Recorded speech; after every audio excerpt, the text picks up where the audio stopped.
Hi, and welcome back to another episode of the History of Fan Anime.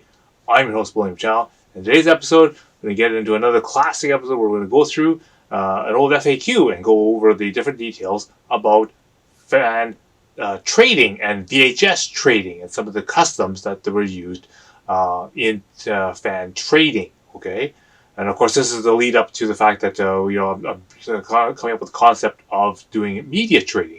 So we're going to go and first of all look at what we used to do in the past, and then adapt some of those same concepts and that kind of stuff to what we would do in the modern day, and then that way we can then proceed with trying to replicate some of the things that we used to do in the past. To give you that same sort of experience in the present. We can have the same sort of exchanges going on as I kind of commented in a previous episode. Okay. So before we begin doing all that, I want to remind everyone to go down below, click like and click subscribe. Again, it really does help the YouTube algorithm, suggest and put these on other people's feeds and that kind of stuff. So that really does help. Even if you just want to do that or put a comment down, that's always another good idea.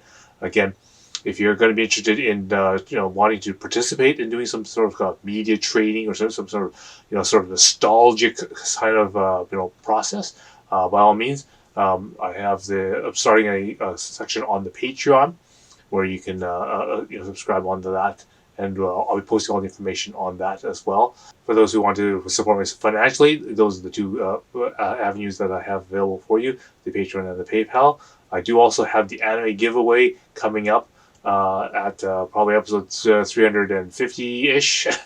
I'll work on that when we get them. So again, you will get a higher priority in getting things, the free stuff that you want to get if you are on the Patreon or PayPal for that. Okay, so definitely do check that out and do sign up for that. Okay, so back to today's episode, we are going to talk about VHS trading. So again, kind of continue from the previous episode. We have this concept of back in the day, the only way I was able to tell you or show you about a video that came out. The example I used was Akira. I would actually have to send you a copy of Akira onto that. So again, if I have a video cassette right here, and it has a particular movie like let's say Akira on it, and I say, hey, you got to see this movie. It's really really good. It's nothing like you've ever seen before. Like all this, the stuff that we have over here, nothing like it. You need to see it. Now, there's no way for just some random person out in, let's say, middle of Midwest U.S. or something like that, where there's no Chinatown, there's no Japantown. There's no way you would know how to get a copy of Akira. Okay, especially when it's before the 1992-93 era when they actually released it on VHS tape here.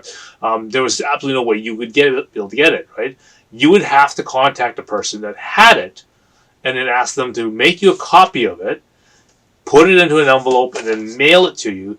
So then you could have a copy of it. Then you can take it out, put it into your VCR, and then you can actually physically play it. You actually had to physically take media like this, put the contents that you wanted on it, and then physically send it from one location to another in order to get that same sort of material. So in order to sort of to facilitate that, a set of sort of rules. Most of them are kind of everyone had their own sort of rules, obviously, because everyone's situation is different. Maybe they only don't have a full set of copying VCRs. You need two VCRs to do dubbing. At times I ran as high as 6, 8, 10 sets of VCRs to run and make copies of things like that. But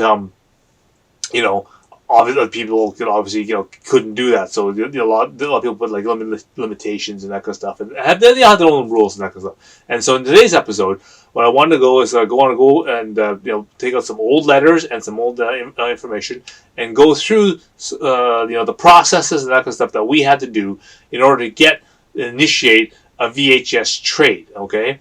And then I'm going to use this as a guide or a sort of a kind of example, if not a primer for all you people who want to try to sort of have the same experience, duplicate this experience, except no, obviously we don't have to use VHS tapes anymore.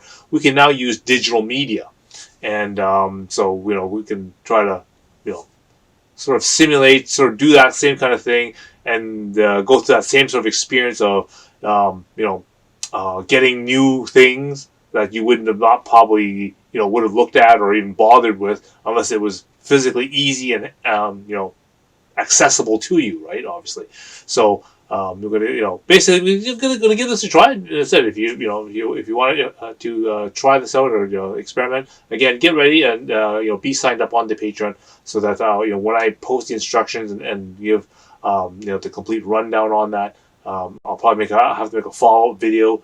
To kind of run through the process and maybe run through an example how one would be done. Again, all that information I'll have to post on there because obviously I can't put it here on YouTube because various informational things, and of course, they probably don't like that kind of stuff here. So, without any further delay, let's begin by looking at some of these examples and go through them one by one. All right?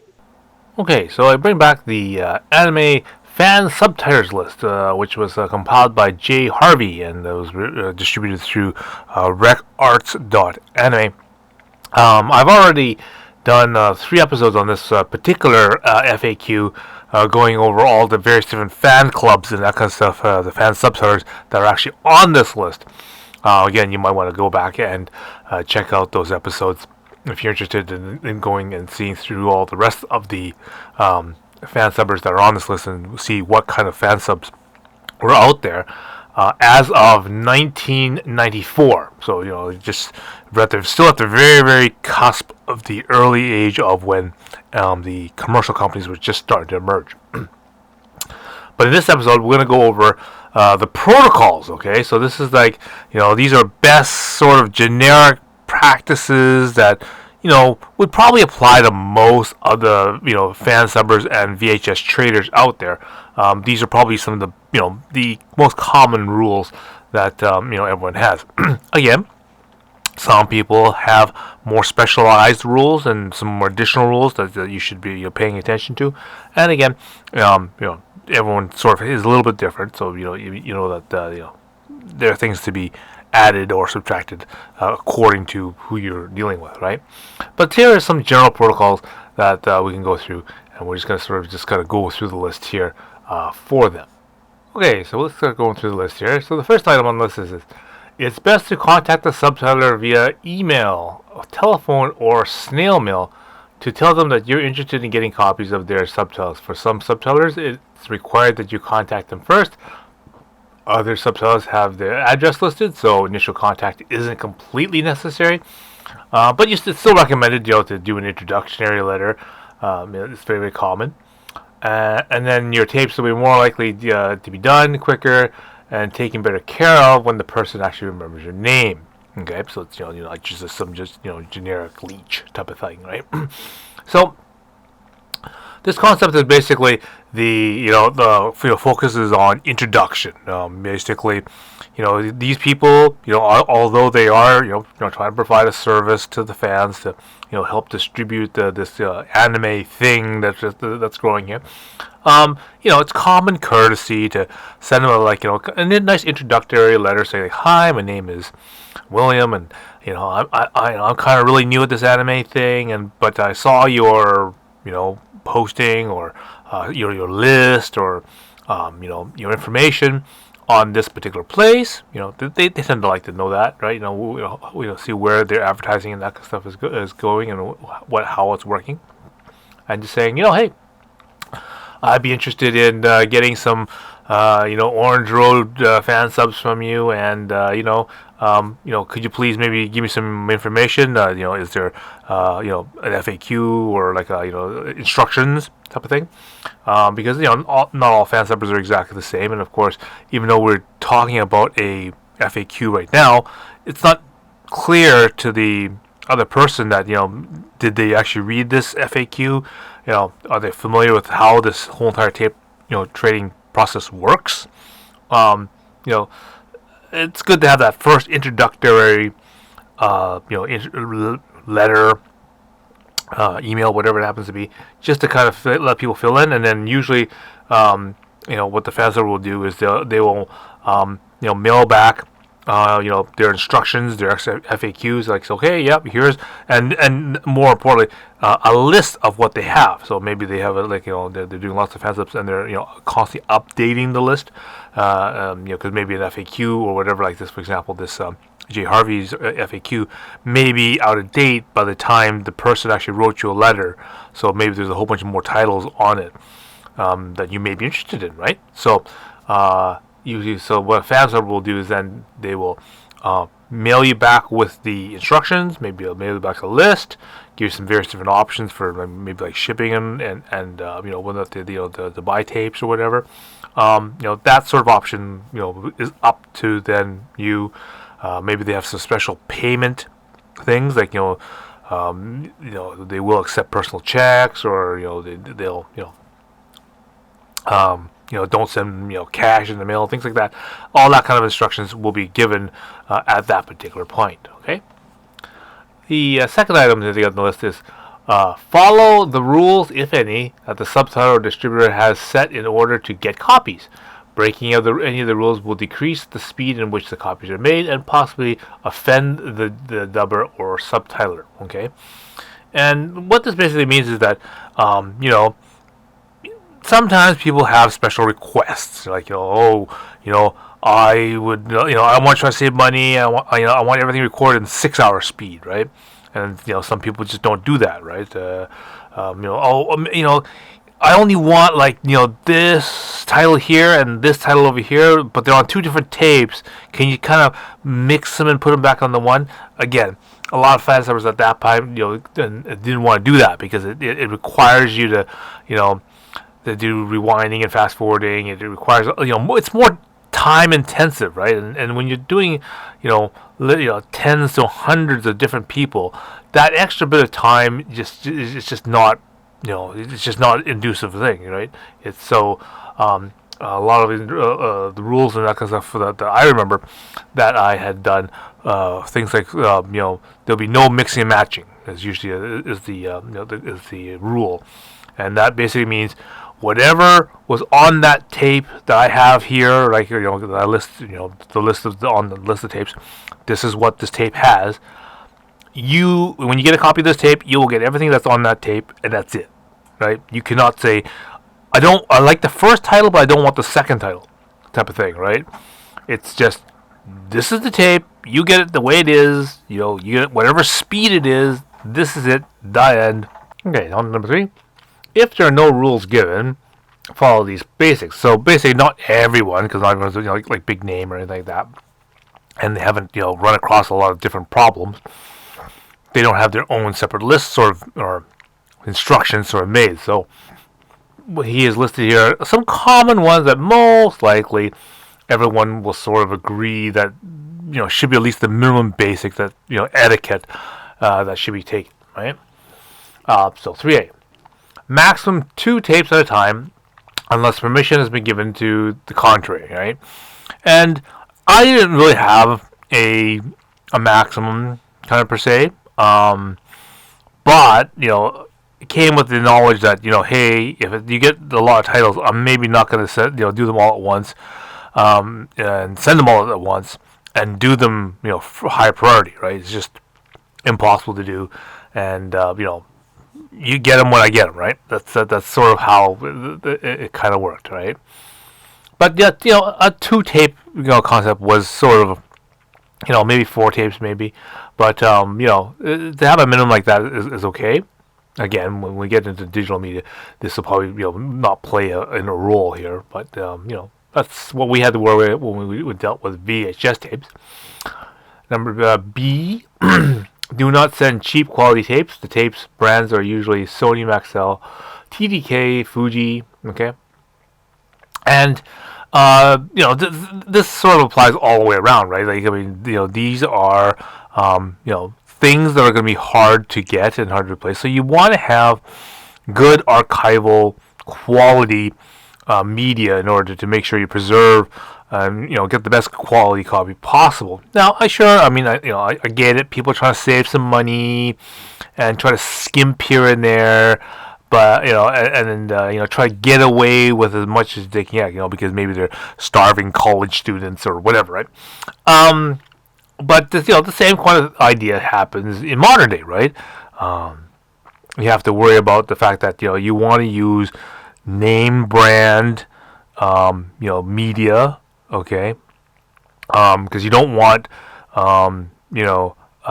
defects, or not being able to hold the data in place, because obviously what's the purpose of for example, sending a cheap tape, getting the copy done up, and by the time you get it, it's already crappy quality, it's scratchy. I mean, you just basically wrecked it for yourself, right? And whatnot. Obviously, in the digital world, this is even a bigger problem, because if you get data corruption and that kind of stuff, it totally wrecks the file, and therefore you don't even get the video, the audio, or whatever. It's just totally ruined, right? So you don't even get like poor picture quality. You just don't get anything. So again, this is important, because in the new digital era. Heck, even in the VHS era, theoretically, right? You can get a lot of things that are kind of like knockoff-ish, using cheaper materials, stuff that should have, was actually made in the in the proper factory or whatnot, right? But because it didn't pass quality control, it can't be certified to be sold at the particular benchmark, or for the particular price point, because they knew that a lot of people are going to complain. They're going to it's not going to work properly. You're going to get a huge amount of returns, right? So what some nefarious people have done is they've kind of relabeled it, rebranded it,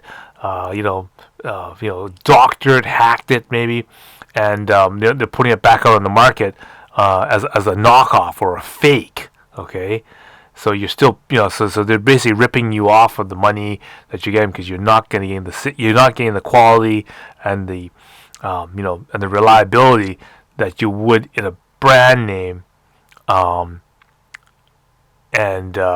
Basically they're hoping that by the time you figure it out, it's too late. You can't return it. You can't exchange it. It's you're stuck in, and they've successfully ripped you off, right? So yeah. So again, stick with name brand stuff.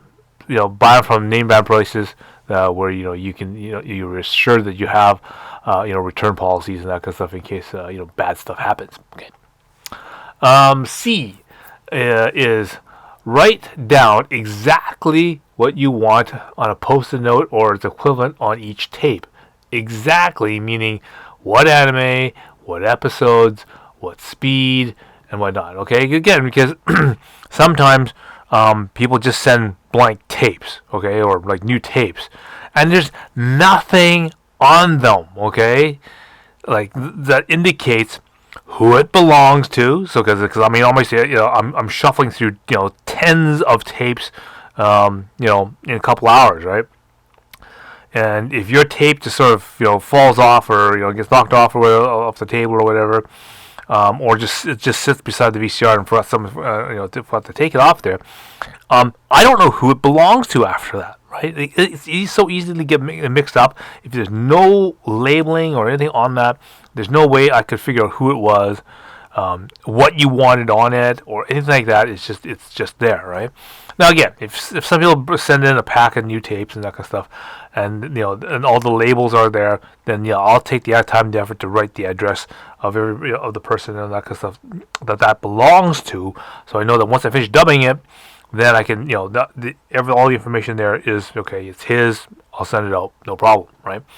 Again, with digital media, that might be a little bit harder, but, I mean, it doesn't make the excuse that you really should at least put your name on the memory cards, or on USB sticks, or on the VHS tapes, or whatever, because, obviously, this person is doing lots of, duplications and that kind of stuff. There's lots of other people's stuff that may be also mixed into this pile. It's good to make sure that, your name or that identifies it to be yours, especially if you sent your own media, right?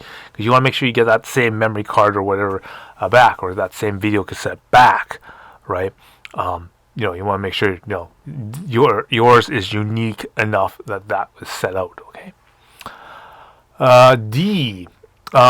Make sure you mark each tape with your name, address, phone number, and email address. Okay, so same thing. Like just try to be more clear, right? Again, because these people are dealing with lots of different media.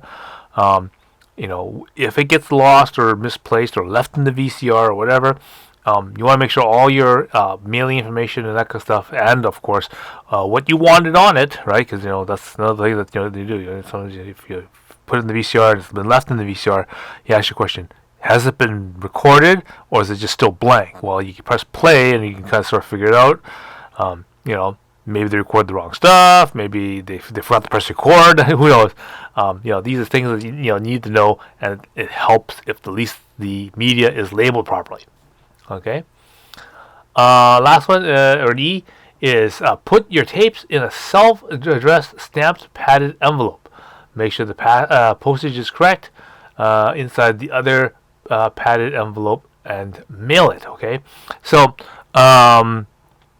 this is what we refer to as SASE, self-addressed stamped envelope. Okay.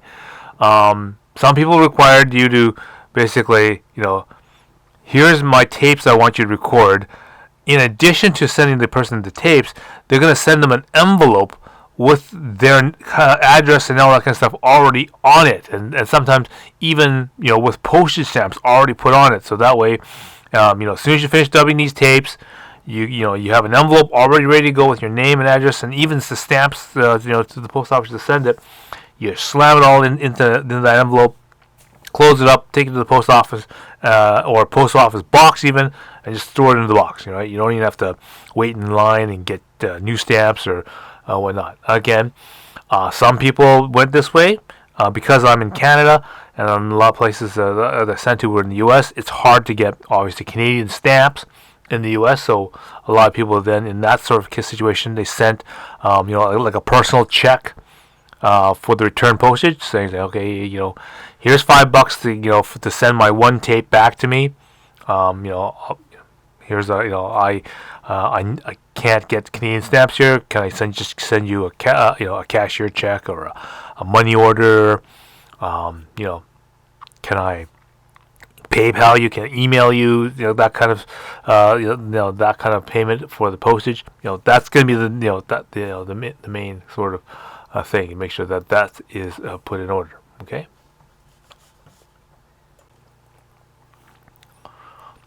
And the last one, F, be patient.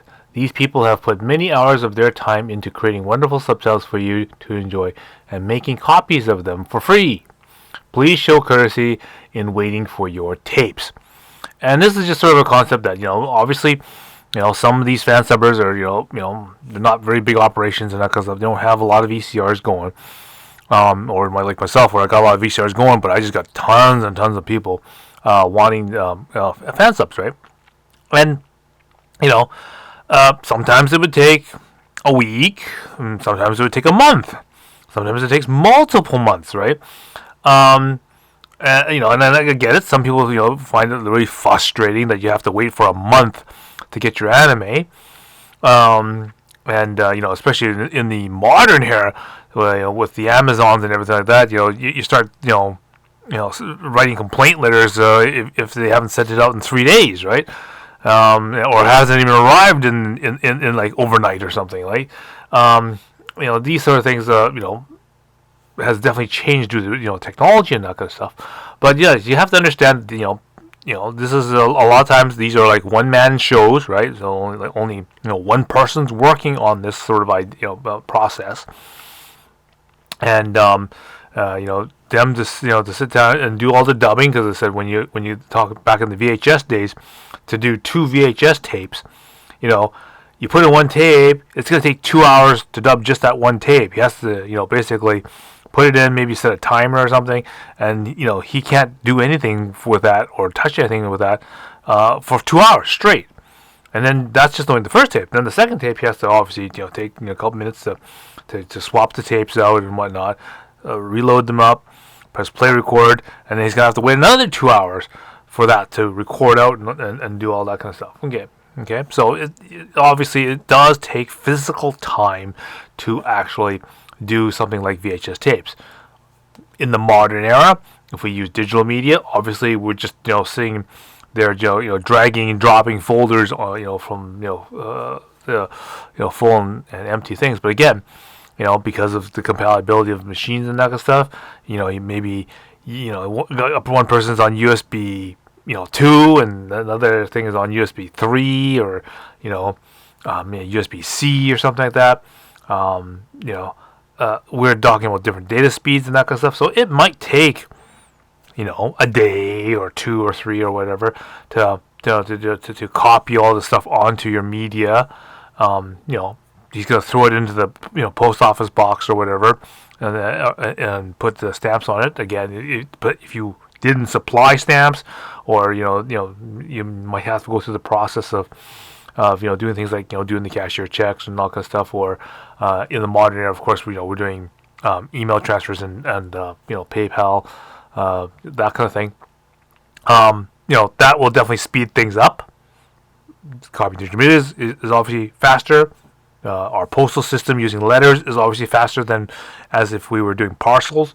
So, everything should be faster, but, again, it does take time. This isn't Amazon, okay? This isn't eBay, okay?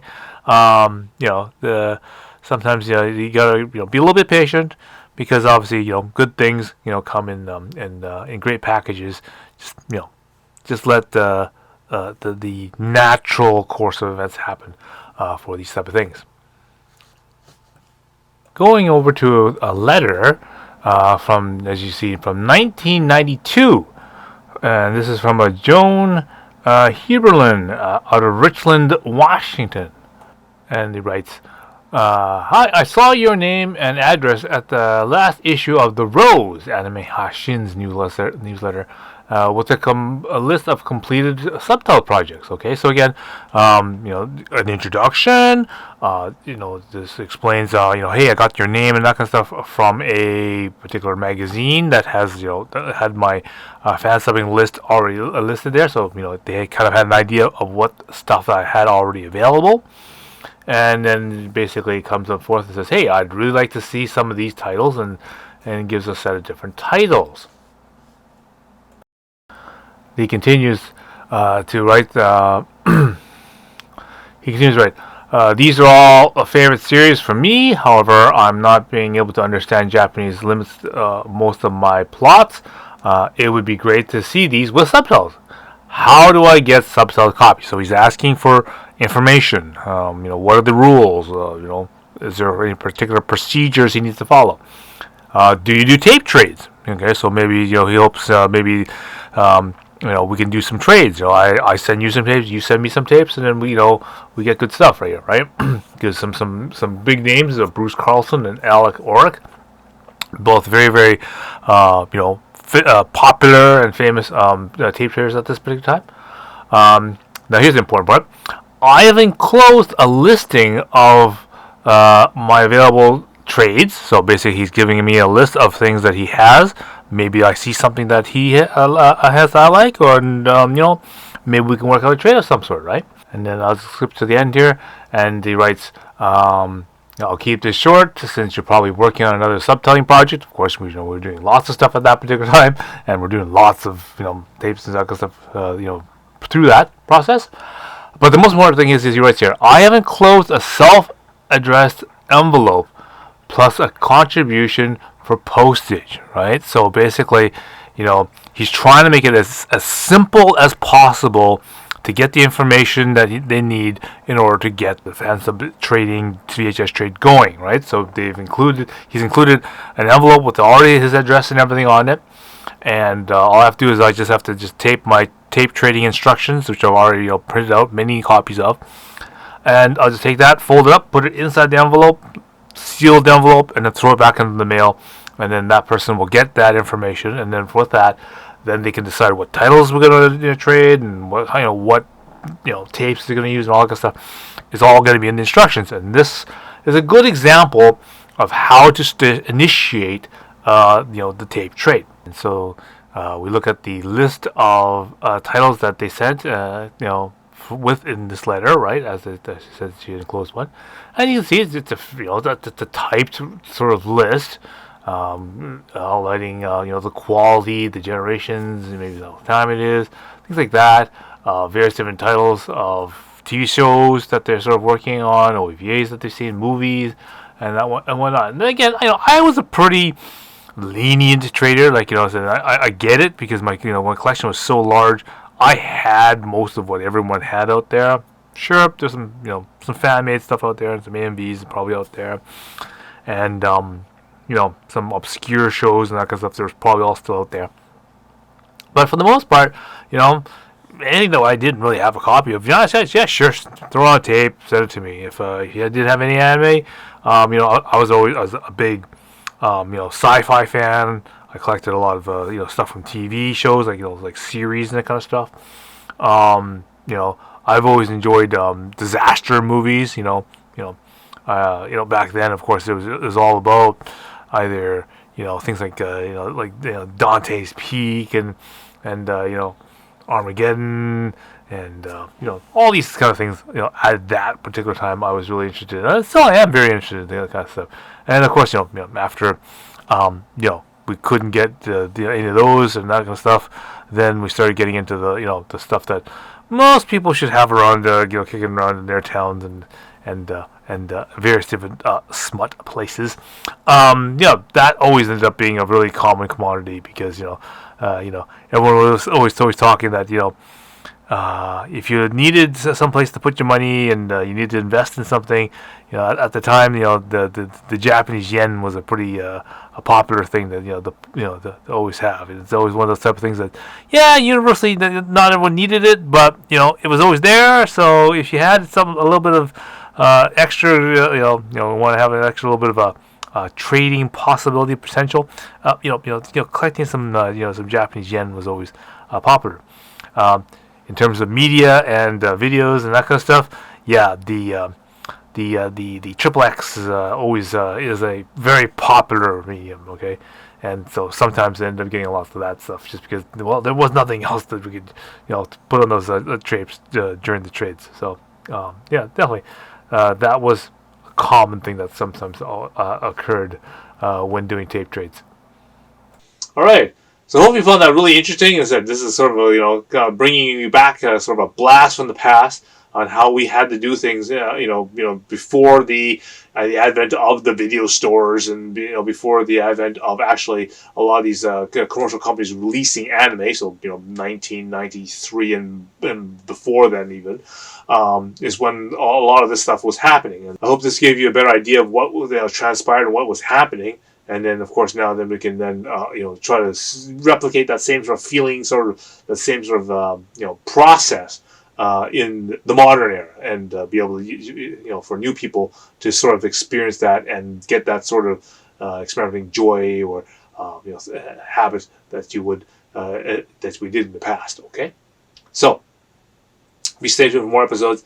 We got lots of stuff coming up, right? So until next time, I will see you again.